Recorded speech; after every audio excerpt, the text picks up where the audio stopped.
On this episode of Adventures of Lamari, I plan on regaling the tale of how I ended up in the land of beer and pretzels. It's a story of torture, revenge, giants, monsters, chases, escapes, true love, and miracles. Oh wait, that's the plot to The Princess Bride. Same difference. Hello, Lieblings, I'm Mari, author of the upcoming space opera The God Queen, who's been living in southern Germany since 2014. On this episode of Adventures of Lamari, I'm going to tell the story of how I ended up in Germany. Even though I was joking earlier with the whole Princess Bride bit, I really did come to Germany for love. Before we get started, hit that subscribe button and ring that bell. It lets YouTube know that you like content like this and you want to see more of it. So first off, I definitely want to hit the point that I never actually planned on moving to Europe. I never actually planned on leaving the States at all. I'm a huge fan of traveling. I may have mentioned in earlier episodes, or you may know from before, I am half Peruvian. My mother is from Peru, my dad is American, and I used to actually spend my summers in Peru. I would stay with relatives, or actually my mom's best friend from high school. Well, one of her best friends, because she's got like a lot of friends. The whole point of it was to better my Spanish, because I could always understand it, but I refused to speak it.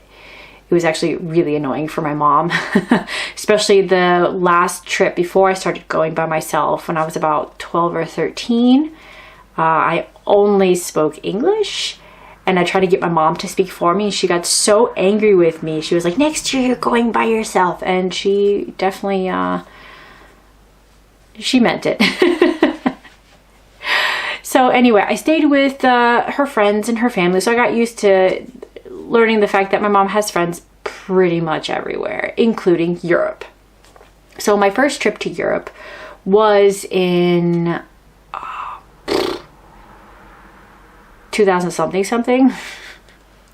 About 2003, I believe, when I was 17. I went to Luxembourg and Barcelona, and I stayed both like with friends of my mom. The one in Luxembourg has a daughter my age, and well, she has 3 kids, and the oldest one is my age, and she and I have been friends forever. The one that lives in Luxembourg, she was married to a German, and as a result, their kids went to a special European high school where all of their languages were taught in their paternal language. So in this case, it was German. As a result, they hung out with all German kids. They spoke German day in, day out. And when I went to visit them and I hung out with my friend and all of her friends, they all spoke German and I didn't. Needless to say, I got really frustrated and I told myself, I'm going to learn this language because I didn't want to have that feeling ever again. So fast forward to 2005 when I started my freshman year at Indiana University. I then started to study German. I studied for 2 years. I actually almost got a minor, but between getting a double major in Spanish and biology, I ended up just not having the time. But I continued studying where I could. I actually went to Germany when I was 21, and I stayed with another one of my mom's friends. You're seeing a trend here, right? Oddly enough, I actually wasn't impressed with Germany. I think part of it was the fact that I was 21. I was rather entitled at the time and probably even too wild for a stereotypical German lifestyle. So I told myself I would never live here. So I came back to school. I was fortunate enough to get a job right out of college. This was a year after the recession. So the recession was 2008. I graduated 2009. I was part of I think it was like 25 or 33% of my graduating class that had a job at all. I actually got a job in the industry I wanted, which was the pharma industry. I got a job as a microbiologist. It was a stepping stone. I didn't plan on staying in Bloomington forever because all of my friends left, and Bloomington is very different once you've graduated college, at least in my experience. Eventually, I was given an opportunity to move to Chicago and join a different pharma company there, still as a microbiologist. At this company, they actually offered German classes for free through the Goethe Institute, and I thought, oh, why not? It's free, and I really enjoy learning languages, so I'll just keep studying German. This was a company that essentially brought everything from Germany, even their business cards. Their machines were also brought in from Germany, even though this company has a manufacturing site in Minneapolis. But again, it was brought over from Germany, and that also included their engineers and their programmers when maintenance was necessary. And that's how I met my husband. To be honest, it was not love at first sight. In fact, it was almost like pulling teeth. Now, I'm only saying that because some of you may notice when you're trying to speak a foreign language for the first time, you usually freeze because you find yourself scared and worried that you're not saying things grammatically correct. Instead, what you should just be focusing on is just being understood. The being grammatically correct usually comes later. I'm only saying this because I speak 3 languages, and that was how I learned, just jumping in and just saying words at random almost until the right combination clicks. So my husband was with a few other Germans, and I tried to meet them all week. I was actually in cahoots with the engineer in charge of them. It didn't work out until that Friday. The engineer messaged me and he told me, oh, we're gonna be at Bar Louie's in Evanston. So I got my friend Anna to come as my wing woman. And she also, I mean, she was fantastic. She helped me to convince the guys that I really knew Chicago architecture and I would be a great candidate to give them a guided tour.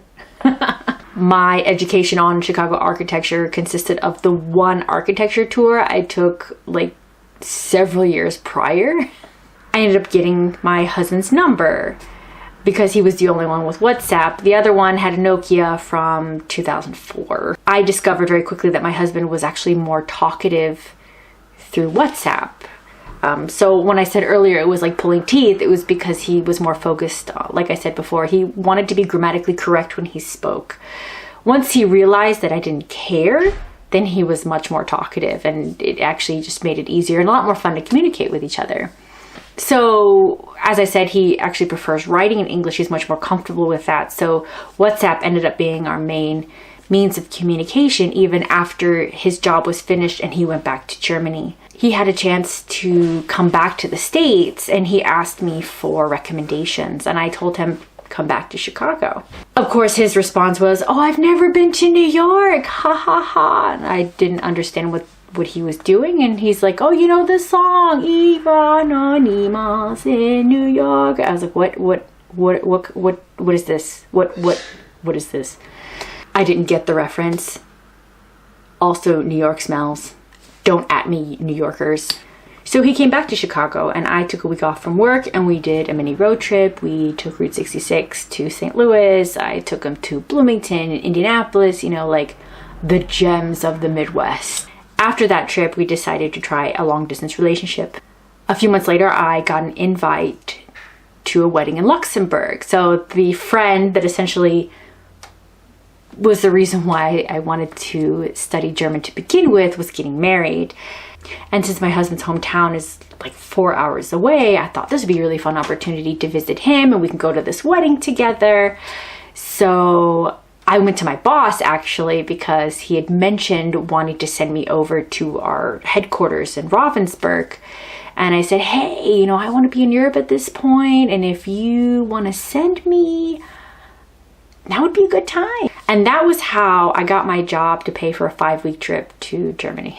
While I was there, then my husband and I made the difficult decision about what country or what continent we were going to live in. I, of course, wanted to stay in the States. He wanted to stay in Germany. Neither of us wanted to move. My husband wanted to continue his career path as a programmer engineer at the company he works for. Like I said before, they actually have a site in Minneapolis, but Minneapolis is still not close to Indianapolis. And also in the United States, if you're lucky, you may get about 10 days vacation. And when you try to split that between visiting Indiana and then visiting Germany, that's not a lot of time. A good example of this is one of my best friends is married to a Spaniard. She doesn't have, well, neither of them have that much vacation time, and they use almost all of it to go to Spain every year. She's fortunate that her mom and sister live close, but I can't imagine what would be if they also lived far away. Looking at that example made me really think about, is it really worth staying in the United States? We can talk about the pros of Germany, the free higher education, well, maybe not free higher education, the higher education that is paid for by your taxes, healthcare is paid by your taxes, guaranteed vacation up to 6 weeks. And there's also maternity leave. There's also paternity leave, or Elternzeit. And I looked at it this way. Okay, if I lived in Germany, I could have 2 weeks vacation to go to Indiana and then another 4 weeks to do whatever the fuck I wanted. So then I made the decision that I would be the one to come to Germany. My husband met me halfway and he's like, okay, you then transfer within your job. You go to Ravensburg, I'll transfer within my job. It'll be pretty much in Switzerland and we'll find a place in between and we'll do a long commute and we'll see how this works.